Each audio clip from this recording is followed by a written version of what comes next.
Hi, I am Leanne Meiser. I am a Beachbody coach, and I wanted to share with you today how to be successful in your Beachbody business.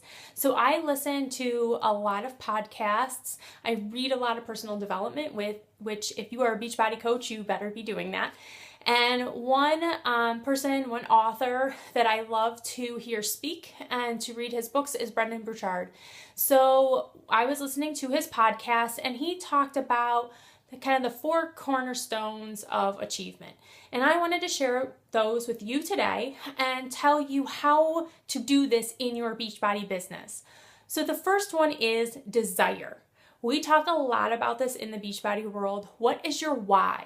Why do you want to succeed in this business? For me, it was to be home with my daughter. She just turned 3, and I was so blessed because of this business to walk away from my full-time corporate accounting job in May of this year to be a stay-at-home mom. And so she was my why. She was my desire. Whenever I was feeling tired, was struggling, didn't really want to work the business, I was just tired that day or worn down and had heard enough no's, she was the reason. I looked at her face and I said, I have to do this so I can be home with her. So your desire has to be so much more than, just to make a few extra bucks. If your desire is financial freedom, then imagine that. Imagine what it's going to feel like to pay off your house and not make that mortgage payment every single month. What it's going to feel like to be out of student loan debt, out of car debt, out of any consumer credit card debt.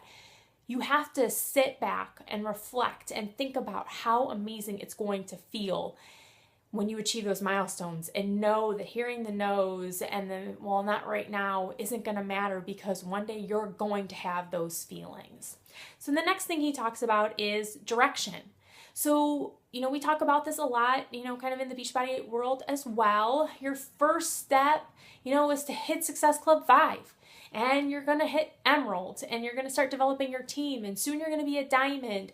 And we know the successful coaches that are able to walk away from their jobs and pay cash for their homes and pay off their credit cards and live financially free and do whatever they want, retire their husbands, are those that continue to grow their business. They have the next step in line. Mindy Wender did a post that I just loved. We all focus so much on hitting Diamond.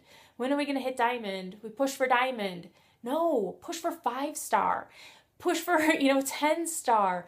Yes, it seems so far out, and it can get so discouraging at times when you're not seeing your diamonds advance. But if you just focus on, I have to hit Diamond, I have to hit Diamond, I have to hit Diamond, you get there and you're like, that's great, and you kind of fizzle out.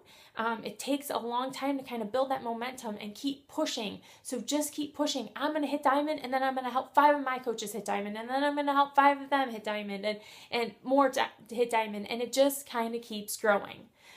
So the next step, you have, this is where I need to go. What I kind of interpreted as his discipline is doing those things that you don't want to do. And what is it that most of us complain about doing? It's the BAT. It's our business activity tracker. We need to be doing the basic steps to get us to Diamond, to get us to Star Diamond. And the only way that we can do that is if we're continuing to invite to our network, continuing to invite to our challenge groups, invite to our team. If we're doing our personal development, if we're working out and we're drinking Shakeology and we're being a product of the product, that is the way you build your business. So you have to be doing those little monotonous things that you think, oh, what does it matter if I don't invite my 3 people today? It means you're not going to have, you're not going to get closer to your goal of Success Club or hitting those coaches. And if you don't invite those 3 today, you might never get to the 3 later on that were going to be your go-getter coaches and blow up your business. So we have to have the discipline to be doing this every single day. And the last one he talked about was distraction radar. We all get distracted by this shiny thing over here, this TV show there, or wow, this coach is doing really awesome. What are they doing? They're not doing anything different than what you and I are doing. They're doing their bats. They're continuing to invite people, and they're staying laser focused on their big why. Why do they want to achieve this? You guys, if you stick with these things, if you have a big desire, if you have direction, you know where you want to go with this business, if you're focusing on that discipline, filling out that bat every single day, and you're pushing out all distractions, you're going to be big. And I want to tell you something that Michelle Myers had us do in one of the trainings I did with her was every time she didn't do something on her bat, like personal development, she wrote down what she chose to do instead. Talk about distraction radar. So she would say, one example she gave was, instead of reading my personal development for 30 minutes, I watched a rerun of Friends that I've seen a million times. And when you're doing that every single day and you're looking at your bat, you're gonna know exactly where you're falling short on your business. So remember, just focus on your business, push all those distractions away, because those distractions, that rerun of Friends, that little catnap is not gonna get you any closer to financial freedom or being home with your children or retiring your spouse. So I hope this helps. I hope I was able to share just my little insight on combining this great podcast. Check out Brendan Bouchard's Charged Life podcast. If you don't have his book, The Charged Life, I recommend that as well. And just keep up with your personal development. Feel free to let me know if you have any questions, and I hope you have an awesome day. Bye.